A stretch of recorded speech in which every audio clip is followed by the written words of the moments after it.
ruangan sampah ini adalah bumi. Ini adalah bencana terbesar bumi, tahun 2805. Karena manusia terus merusak alam, bumi tak lagi bisa ditinggali. Manusia pindah ke luar angkasa. Di seluruh bumi, hanya tersisa satu robot, Wall-E.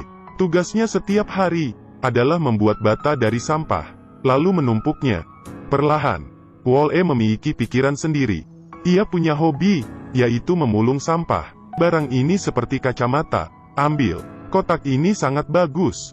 Di dalamnya ada benda asing. Buang. Simpan kotaknya.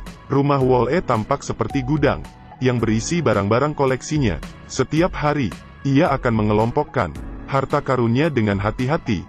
Tak hanya itu, Wall-E juga suka nonton film. Seperti manusia, Wall-E sangat iri dengan cerita romantis di film.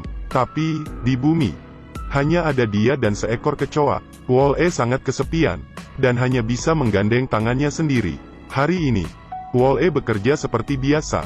Ia menemukan kotak yang aneh.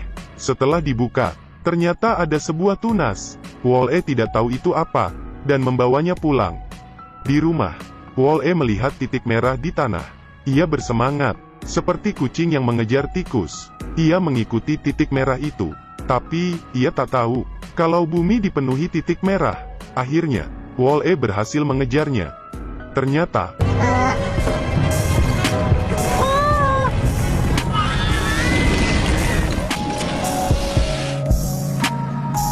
robot itu lebih canggih dari Wall-E. Ia bisa scan, terbang, bahkan menembak laser. Wall-E ketakutan. Ia meringkuk menjadi kotak kecil. Eve memindai Wall-E. Karena Wall-E tidak berbahaya, Eve melepasnya. Setelah bertahun-tahun, akhirnya Wall-E melihat robot. Meski ketakutan, Wall-E sangat antusias. Ia diam-diam membuntuti Eve seharian. Tak lama, mereka menjadi teman. Wall-E.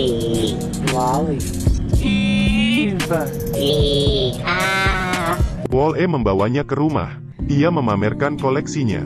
Alat kocok telur ini bisa berputar. Eve sangat senang. Terbang. Bubble wrap juga sangat asik.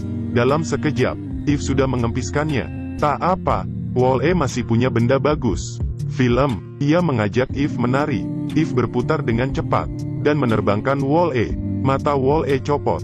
Untung saja, Wall-E ahli reparasi, dan mencari bohlam yang cocok. Wall-E yang ceria dan lucu pun bisa melihat lagi.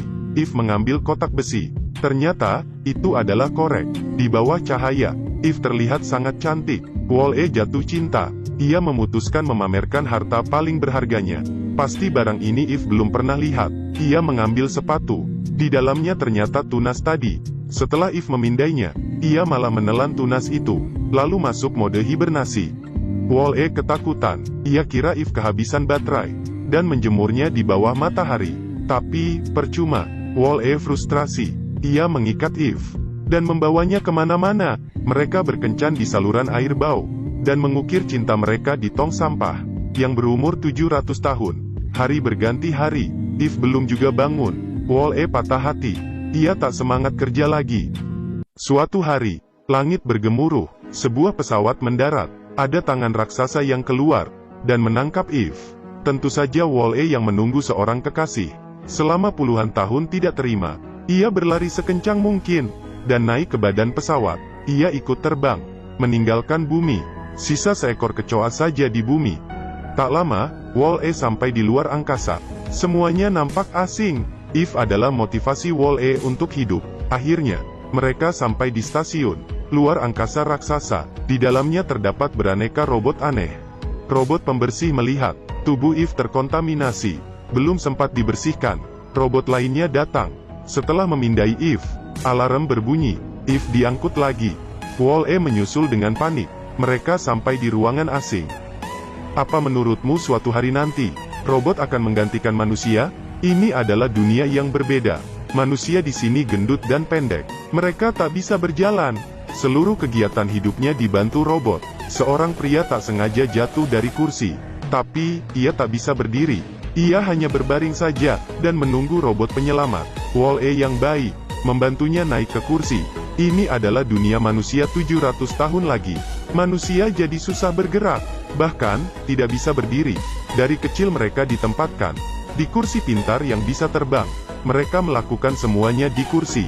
Kegiatan lainnya bisa dibantu oleh robot. Semua sistem di sini diatur oleh robot pusat di ruang kontrol utama. Eve dibawa ke sini. Wall-E mengikutinya. Ternyata, Eve adalah robot ekspedisi yang bertugas mencari tumbuhan di bumi dan memastikan apa bumi sudah aman ditinggali lagi. Kapten sangat bahagia karena Eve pulang membawa tumbuhan. Hanya dengan memasukkan tumbuhan ke pemindai kapal, mereka bisa langsung kembali ke bumi. Kapten sangat senang. Ia membuka perut Eve. Tapi, tidak ada apapun. Tunasnya hilang. Sistem mengira memori Eve error dan mengirimnya ke ruang perbaikan. Dari luar, Wall-E melihat tangan dan kaki Eve dicopot. Wall-E mendobrak penghalang dan mendobrak kaca ruangan. Ia merebut tangan dan kaki Eve. Karena satu kerusakan, ruangan perbaikan lumpuh. Robot rusak semuanya lepas. Wall-E menjadi pahlawan. Tapi, bagi robot polisi, Wall-E adalah pengacau. Mereka menjadi buronan. Eve dan Wall-E kabur sekuat tenaga. Mereka masuk ke ruangan gelap. Setelah diutak-atik, Eve membuka kabin evakuasi. Eve ingin Wall-E kembali. Tapi, Wall-E tidak mau. Di saat terakhir, ada robot yang masuk, sambil membawa sesuatu diam-diam. Ternyata, tunas Wall-E. Robot itu meletakkan tunas dalam kabin, dan menekan tombol start. Wall-E dan Eve bingung. Ada apa ini? Wall-E masuk ke kabin untuk mengambil tunas. Tapi, Wall-E malah diluncurkan ke bumi. Wall-E menekan semua tombol dengan panik. Tapi, ia malah menekan tombol penghancur. Untungnya, Wall-E berhasil kabur dan keluar bersama tunas. Mereka sangat senang. Eve menyimpannya. Kali ini, manusia akhirnya bisa pulang. Tapi, sistem robot pusat tak suka. Karena 700 tahun lalu, manusia menyuruhnya membatalkan misi kembali ke bumi, karena bumi rusak parah. Tapi, waktu sudah berlalu begitu lama. Perubahan lebih cepat dari rencana. Robot pusat adalah robot tanpa perasaan, yang menuruti program. Robot pusat membuang Wall-E dan tunas ke tong sampah. Eve dimatikan lagi. Kapten stasiun juga dikurung di sel. Entah kenapa, Eve tiba-tiba bangun. Ia mencari Wall-E dengan susah payah. Sementara itu Wall-E sudah sekarat. Saat diperiksa, motherboardnya rusak. Tapi, di sana tidak ada yang cocok dengan punya Wall-E. Saat itu, Wall-E mengeluarkan tunas yang ia lindungi.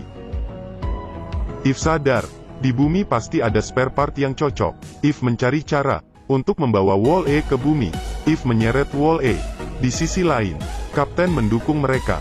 Ia menyalakan tombol kembali ke bumi. Tapi, robot pusat tidak menyerah begitu saja. Dengan risiko korslet, robot berusaha membatalkannya. Wall-E melihatnya dan menahannya dengan badannya. Tapi, Wall-E tetap tergencet. Melihat hal ini, Kapten berang. Ia berdiri dan berusaha sekuat tenaga mematikan robot pusat. Akhirnya, Eve memasukkan tunas ke mesin scan. Setelah verifikasi, misi kembali ke bumi aktif. Sesampainya di bumi, Eve membawa Wall-E ke rumahnya, lalu memperbaikinya secepat kilat. Ia lalu melubangi atap rumah Wall-E. Wall-E bangun. Eve menyapanya, tapi Wall-E berbalik pergi. Setelah CPU-nya diganti, memori Wall-E hilang. Eve sangat sedih. Ia lalu menggandeng Wall-E dan menempelkan dahinya ke dahi Wall-E, lalu berbalik pergi. Tapi, Wall-E menggenggam tangannya. Mungkin Wall-E, karena kekuatan cinta, ingatannya pulih lagi. Sementara itu, Kapten dan manusia lainnya menanam tunas itu untuk memulai peradaban baru.